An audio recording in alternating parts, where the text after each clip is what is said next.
A pessoa que deseja ser piedosa, que deseja agradar a Deus com a sua vida, é uma pessoa que precisa desenvolver um caráter de domínio próprio.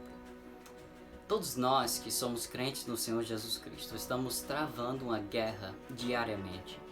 Essa guerra acontece no momento que nós acordamos e dura durante o dia inteiro. Hoje de manhã, quando eu acordei, por exemplo, já entrou uma voz na minha cabeça dizendo: não, tá cedo demais, você não precisa acordar agora, você pode dormir mais um pouquinho. E depois, ouvindo um pouco do silêncio, e aí começou a ouvir o barulho do Samuel, e ele pulando e correndo, e aquela voz voltou de novo: se tiver só um pouco de sossego, os meus filhos são muito barulhentos, né? Essa voz que fica falando conosco o dia todo, dizendo como nós sentimos, como nós gostaríamos de reagir a qualquer situação. Mas eu creio que todos nós entendemos que precisamos ter muito cuidado. Nós não podemos viver de tal forma que a emoção toma conta, que o sentimento toma conta daquela situação e nós imediatamente reagimos e ficamos fora do controle. O domínio próprio é oposto a isso. O domínio próprio é ter controle de si mesmo para você tomar decisões que agradam a Deus. A importância disso é tão grande. O rei Salomão, em Provérbios 25 e 28, ele descreve a pessoa que tem falta de domínio próprio, que não consegue se dominar. Ele compara com a cidade, olha o que diz o verso 28, como a cidade com seus muros derrubados, assim é quem não sabe dominar-se. Como diz na primeira pergunta, antigamente os muros de uma cidade era a sua proteção. Era a coisa mais importante para a segurança do povo. Então imagina só o que está sendo dito aqui. A pessoa que não tem domínio próprio é como se fosse uma cidade completamente exposta, sem proteção alguma, em constante perigo. Se nós não temos domínio próprio, nós somos assim. E isso é uma realidade muito triste e pela graça de Deus queremos lutar contra isso. Nós queremos a proteção de Deus e nós queremos ser usados por Deus para agir de uma forma que agrada a Deus em todo momento, do momento que nós acordamos até o momento que nós dormimos a cada dia. Agora, pensando mais sobre essa guerra, como é que nós poderíamos descrever essa guerra? Na segunda pergunta, nós temos dois textos muito importantes. O primeiro texto é 1 Pedro 2 e 11. 1 Pedro 2 e 11 é bem claro e diz o seguinte: amados, insisto em que, como estrangeiros e peregrinos no mundo, vocês se abstenham dos desejos carnais que guerreiam contra a alma. O que eu quero notar nesse versículo é que essa guerra é uma guerra constante. Os desejos carnais que guerreiam contra a alma é algo que continuamente está acontecendo e nós continuamente precisamos estar lutando. Um pouco mais para trás, em Tiago capítulo 4, nós temos uma descrição não somente dessa guerra que acontece dentro de nós, mas essa guerra que estende para com outras pessoas também. Verso 1 do capítulo 4 diz: de onde vêm as guerras e contendas que há entre vocês? Não vêm das paixões que guerreiam dentro de vocês? Vocês cobiçam coisas e não as têm. Matam e invejam, mas não conseguem obter o que desejam.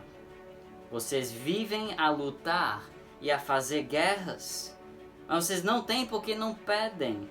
E quando pedem, não recebam, pois pedem por motivos errados para gastar em seus prazeres. o que fica evidente sobre essa guerra, além de ser uma guerra contínua, diária que nós enfrentamos, não somente no nosso coração, mas em relação a outras pessoas também, é um desejo que o foco, o inimigo principal, são os desejos da carne. São os desejos dentro do coração, são os nossos prazeres. Nós somos os focos e esse foco em nós é que cria essas guerras com outras pessoas. Eu acho interessante o que o autor Bridges fala em relação a isso. Ele diz que o domínio próprio é a muralha defensiva do crente contra os desejos pecaminosos que fazem guerra contra a alma. Mas aqui está o problema. O que torna esses desejos pecaminosos tão perigosos é que eles habitam em nosso próprio coração.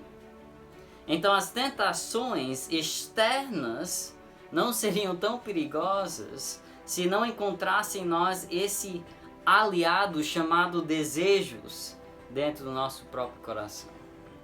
Então nós temos as circunstâncias externas e muitas vezes o diabo vai usar as circunstâncias difíceis da vida para tentar achar um aliado dentro do nosso coração, dentro dos nossos desejos, para nós então nos submeter ao inimigo, perder o domínio próprio e agir de uma forma descontrolada. É aí que só surge guerras, contendas, brigas, problemas interpessoais e também dentro do nosso próprio coração e vida. Então, qual seria uma definição apropriada para domínio próprio? Nós desejamos essa qualidade. Então, o que seria isso? Se você olhar o número 3, eu coloquei a definição, e essa definição é baseada em Gálatas 5, 16 e 17, que fala da importância de viver pelo Espírito Santo, falando que o Espírito Santo está em oposição à carne, então tem esse conflito constante entre o Espírito de Deus, que habita em nós, e a carne, que tem os desejos pecaminosos. Depois, nos versos 22 a 24, Paulo fala do fruto do Espírito Santo. Então, se nós estamos vivendo pelo Espírito Santo, que está em conflito com a carne, nós iremos produzir o fruto do Espírito Santo, e o fruto, um desses é o próprio domínio próprio, ok? Então eu coloquei assim, o domínio próprio é a capacidade dada por Deus. Por quê? Porque é fruto do Espírito. Nós precisamos viver pelo Espírito. Então a capacidade dada por Deus para manter as emoções, os impulsos ou os desejos sob controle. É a forma em que crucificamos a carne com as suas paixões e os seus desejos. Isso é o domínio próprio. Agora, numa maneira mais prática, o que isso significa no nosso dia a dia? Eu quero destacar 3 áreas que estão aqui no número 4, 5 e 6. O domínio próprio precisa primeiramente ser usado em relação aos pensamentos, aos meus pensamentos, ok?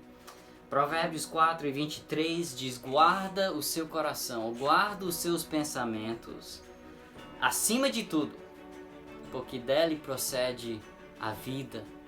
Então a Bíblia diz que a nossa vida procede do nosso coração e dos nossos pensamentos. Isso é onde tudo começa. Então, se nós podemos ter domínio próprio no nível dos pensamentos, isso vai completamente e radicalmente transformar a nossa maneira de viver. Em 2 Coríntios 10, 4 a 5, precisamos levar cativo todo pensamento para torná-lo obediente a Cristo. Uma imagem muito legal, que você pega aquele pensamento como um prisioneiro, como um cativo, e aí você vê, você é com Cristo ou contra Cristo? Você é inimigo de Cristo ou você é filho, você é o que Cristo quer. E aí, baseado nessa decisão, é que nós vamos agir. E por fim, Filipenses 4:8, talvez você eu penso, então o que é que deve controlar os meus pensamentos? Paulo deixa bem claro, Filipenses 4:8, tudo. Nós devemos pensar em tudo que for o quê? Verdadeiro. Tudo que for nobre, correto, puro, amável, de boa forma e digno de louvor, ou excelente, algo que é proveitoso. Então, se você tiver alguma dúvida, né, quando você está assistindo alguma coisa, quando você está escutando alguma coisa, ou se você está conversando com alguém e você tem alguma dúvida se isso seria algo que iria agradar a Deus ou não, pensa sobre essa lista. Será que isso é verdadeiro? Será que isso é puro? Será que isso é excelente? Eu poderia entregar para alguém e dizer, isso aqui é excelente, vai assistir, vai escutar, vai participar. Um padrão muito bom para a gente usar. Bridges fala para nós que as nossas mentes são estufas mentais, onde pensamentos pecaminosos, uma vez plantados, são nutridos e regados antes de serem transplantados para o mundo real de ações pecaminosas. Começa na mente. O que é que nós estamos plantando na mente? Qual é a semente que nós temos? E isso vai determinar que tipo de árvore e fruto nós teremos em nossas vidas. A segunda coisa que nós precisamos ter em termos de domínio próprio, além dos pensamentos, as emoções, talvez a expressão dos nossos pensamentos. As emoções. Isso é muito importante. Provérbios 16, Provérbios 16:32 diz: mais vale controlar o seu espírito do que conquistar uma cidade. Okay? Isso é mais importante, você ter controle do seu espírito, das suas emoções, do que ter a capacidade de derrotar e conquistar uma cidade inteira. Provérbios 29:11 diz: o tolo dá vazão à sua ira. Imediatamente ele fica irado, ele deixa a sua emoção se expor.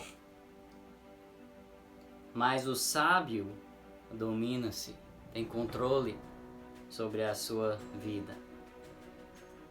E Tiago 1, 19 e 20, outro texto muito importante em relação às nossas emoções. Lá, Tiago diz, devemos estar prontos para ouvir. Aqui, diz aqui, portanto, livrem-se, voltar para o verso 19. Meus amados irmãos, tenham isto em mente. Sejam todos prontos para ouvir, tardios para falar e tardios para irar-se. Por quê? Porque a ira do homem não produz a justiça de Deus. Sempre precisamos lembrar disso. No momento que nós queremos levar aquela situação e resolver com a nossa própria força bruta, através da gritaria ou através de insultar ou fazer qualquer coisa, de revidar, precisamos lembrar que a nossa ira não produz a justiça de Deus. Precisamos deixar isso nas mãos de Deus.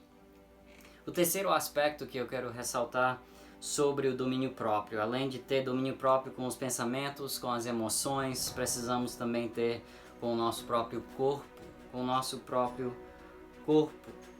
1 Coríntios 6, versos 12 a 20, fala que tudo é permitido, mas não tudo convém. Nem tudo é proveitoso, nem tudo é bom, ok? Então você pode fazer algo, mas talvez não seja o ideal, não seja o melhor. Então não deixarei que nada me domine.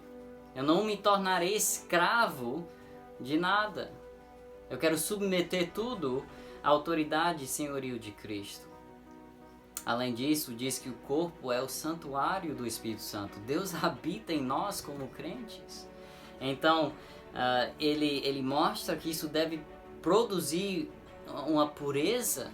Nós precisamos nos preocupar com a pureza em nossa vida. Naquele texto, deixa bem claro que toda forma de imoralidade, de adultério,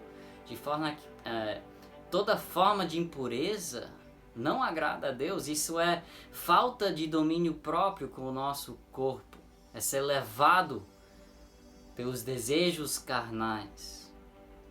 Em vez disso, diz: glorifiquem a Deus com o seu próprio corpo. Com tudo, com o que a gente come, como a gente veste, o que a gente faz, onde nós vamos, tudo precisamos fazer para a glória de Deus. Então você acha, não, isso é um pouco extremo, né?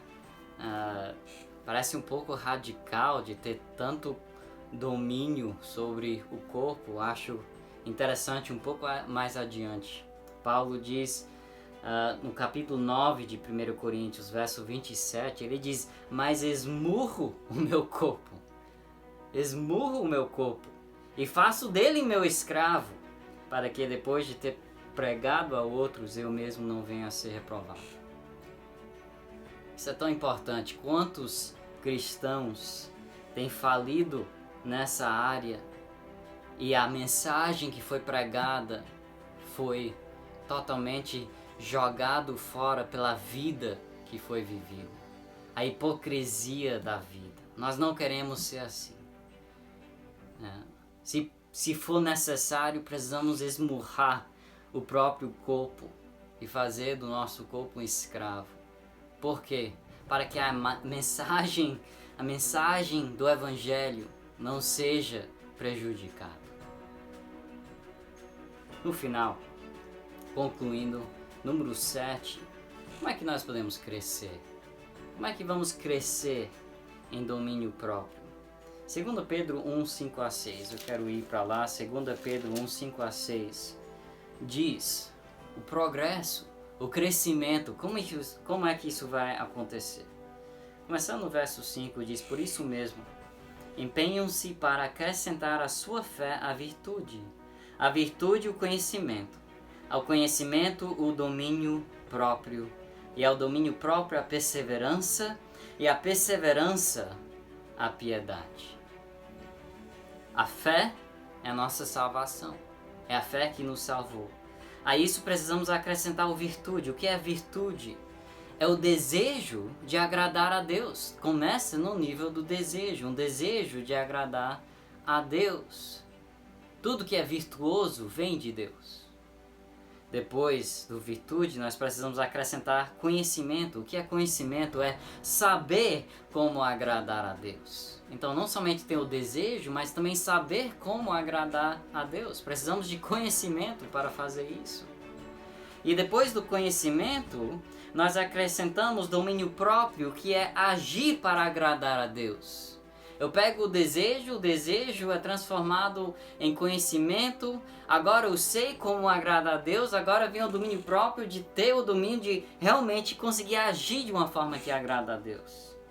Depois vem a perseverança, que é continuar a agradar a Deus. E por fim, vem o quê? A piedade. E a piedade é um caráter de alguém que agrada a Deus.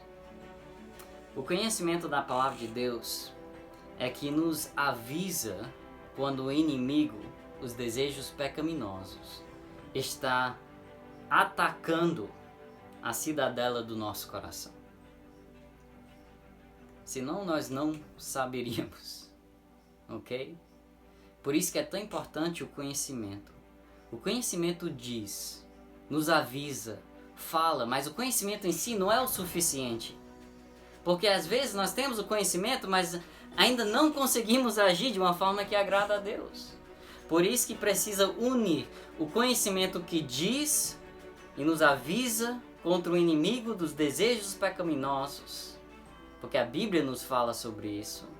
Unir isso com o domínio próprio que faz, que age de uma forma que agrada a Deus. Um depende do outro.